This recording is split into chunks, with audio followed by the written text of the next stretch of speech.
The deepest trust issues aren't about not trusting other people. They start right here, with not trusting yourself. You second guess your judgment. You wonder if it's even possible for you to love or to be loved. And you find it difficult to believe that anyone could ever truly be there for you. So yes, your difficulties in trusting others are intricately tied to how you feel about yourself. And that's the good news, because it means your journey to rebuilding trust starts with you. In this video, I'll reveal 3 powerful but realistic steps to rebuilding trust. And I promise you, by the end of this video, you will have at least one step that you can take today to rebuild trust, to regain your sense of self, and start creating the healthy relationships you need and long for. One of the most insidious aspects of abuse and betrayal is the impact they have on how you see yourself. You start to see yourself as broken or damaged, as unlovable, or someone who attracts toxic people. And all of that makes it very difficult to believe that you could function in a healthy and happy relationship.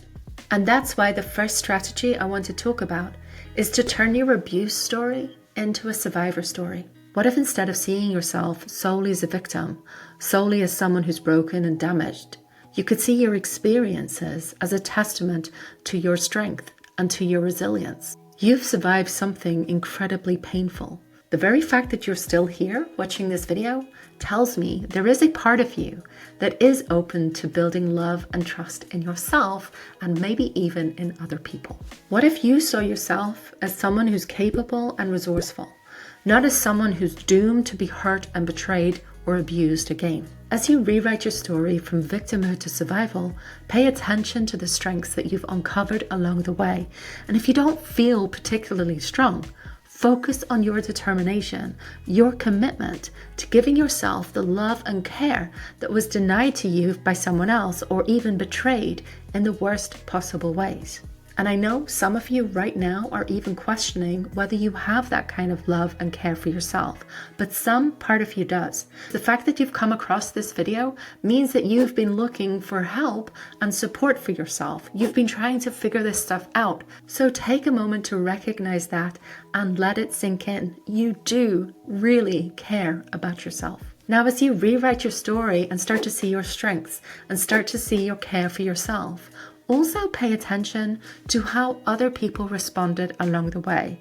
It is very easy for our attention to turn to the people who've hurt us, the people who've abused us. They're the biggest threats in our lives. We better pay attention to them, right? Because we have to protect ourselves from them. But sometimes that means we can have tunnel vision and we don't really see the other people around us. We don't see the people who were kind, who showed some understanding or offered some gesture of support. Intentionally focusing on other relationship experiences, even small gestures of support, small moments of kindness or understanding or empathy from other people, even watching a YouTube video and realizing there are other people who've been through similar things who care about this stuff, can help you feel like, yes, there are people out there in the world who understand you, who want to be supportive to you. And if this resonates for you, go ahead and leave a comment and let other people know that you're here. Because knowing that you're not the only one and that there are other people walking through these painful experiences can help you and others feel less alone. Even very small gestures of support are good places to start to remind yourself that not everyone is untrustworthy, not everyone is cruel or cold or abusive. Although these moments may be small, they can be powerful reminders that warmth and kindness exists in the world. By focusing on these experiences of warmth, care, and support, you can begin to shift your perspective. And this isn't just about rebuilding trust in other people. It's about trusting yourself to recognize warmth and kindness and care when you see it and when you receive it, and trusting yourself to be able to nurture healthy and supportive relationships. This isn't about denying or minimizing your experiences. It's about broadening your field of vision so you can take in the things you like about yourself, your strengths, your resourcefulness, the kindness, the warmth, the care that you receive from other people. Reframing your story in this way helps to shift your focus from mistrust to self-trust. And when you trust yourself, trusting others becomes just a little easier too. But let's think about what trust actually is, and maybe we should start with what it isn't. Trust is not certainty. It isn't having absolute confidence that nothing bad will happen, that someone will never tell you a lie, or that they'll never act in a way that is hurtful towards you. Often, attempts to seek certainty backfire. Whether that's never letting anyone get close because you can't be sure they won't hurt or betray you, or through hypervigilance, checking their phone, checking their social media, questioning them about what they've been doing in order to reassure yourself that they're not keeping something from you, only breeds conflict and mistrust in your relationships. Dr. Rachel Botsman defines trust as a confident relationship with the unknown. And that's why the second strategy I want to talk about is embracing uncertainty. Embracing uncertainty is at the heart of building trust. Now, this isn't about ignoring red flags or making excuses for someone's bad behavior, but it is about stepping into the unknown with a sense of openness, with courage, and maybe even a sense of adventure, rather than with fear and control. Uncertainty can feel overwhelming, especially if you've been betrayed before. It's only natural to want to shield yourself from it. So how can you build trust in a new relationship? Well, trust builds over time, and it doesn't build through guarantees or certainty. It builds through vulnerability. This doesn't mean you should bare your soul in the early stages of meeting someone new. I would discourage you from doing that. I don't want you to give all of the vulnerable stories about yourself to someone who might turn out to be untrustworthy, because you'd be giving them all the information they need to manipulate you, to gaslight you, and to twist the knife in. Be wary of a strong sense of trust in the very early stages of a new relationship, because building trust is a slow and gradual process, especially if you've been betrayed before. So new relationships have to come with a level of uncertainty because you and this person do not yet know each other. So how can you build trust? Well, small acts of openness. Tell someone something a little bit vulnerable about yourself and see how they respond. And in time, you might even share with a new partner that you've been hurt, you've been abused, or you've been betrayed in the past. Share with them that you may need a little more time, that you may need a little more reassurance, or you might need a little grace if you start to feel a bit suspicious about them. This isn't weakness. This is pure courage. And in fact, far from being fragile, when you present your needs in this way, it comes across as very confident, as I know who I am and I know what I need. You're offering them an invitation, and they have the opportunity to respond in a caring, respectful, and compassionate way. And if they meet you with kindness and understanding and compassion, then your trust in them and in your relationship will grow.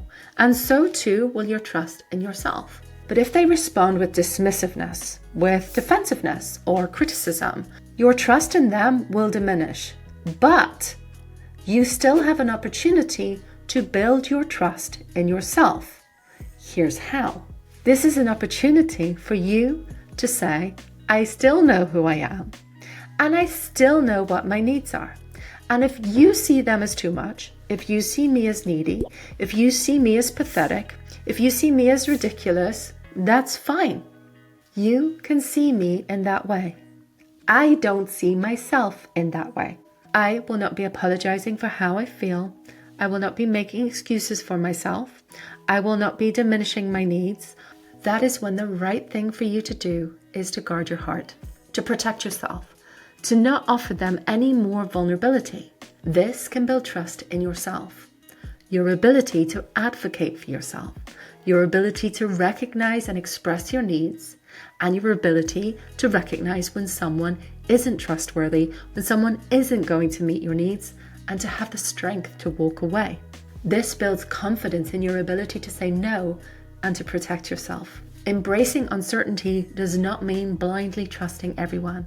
It means trusting yourself to navigate the unknown. It's about releasing control and allowing relationships to unfold naturally, and letting the actions of the other person reveal whether or not they're worthy of your trust. Now, I want to add something else here. If you've experienced a lot of hurt, abuse, or betrayal in your relationships, you've probably come to see trust as a very rare commodity.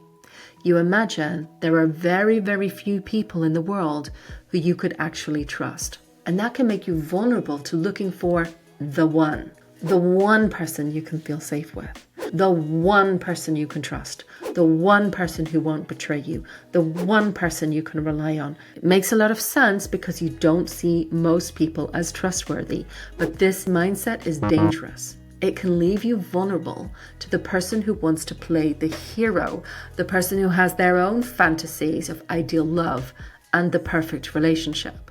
This person also likely has a fear of abandonment. So they thrive on having someone dependent on them, someone who needs them, someone who only trusts them, because that means they won't leave. And that's why the next strategy is the most powerful strategy if you want to prevent yourself from entering abusive relationships in the future. And that is to build a community of trust, a whole network of friends, family, colleagues, even professionals. Trust doesn't have to mean the same thing with each person, and it can exist to different degrees and take different forms in different relationships. It might be that you have a friend who you know you can rely on to listen to you without judgment and to show you kindness and care when you need it. It may be a mentor or a coach who gives you good advice and helps you navigate through challenging situations. It may be you have a neighbor who you can trust to look after packages or even to look out for your pets if you're away for a while. Maybe you have a buddy at work who you can vent to about the stresses of your job. And hopefully you have professionals in your life if you need to get good medical advice or legal advice.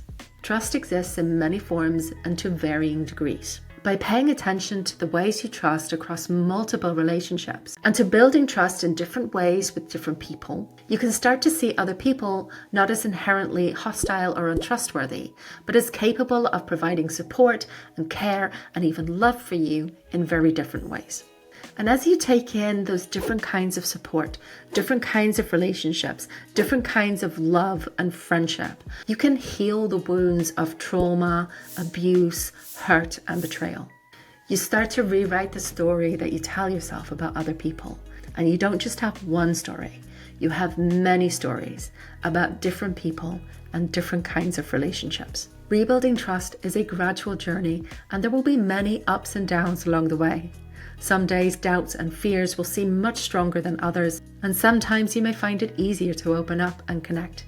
The most important thing is trusting yourself through this process. Trusting yourself is absolutely key to healing from toxic relationships and being able to build healthier ones in the future. And if you'd like some strategies to build a much more healthy relationship with yourself, check out this video right here.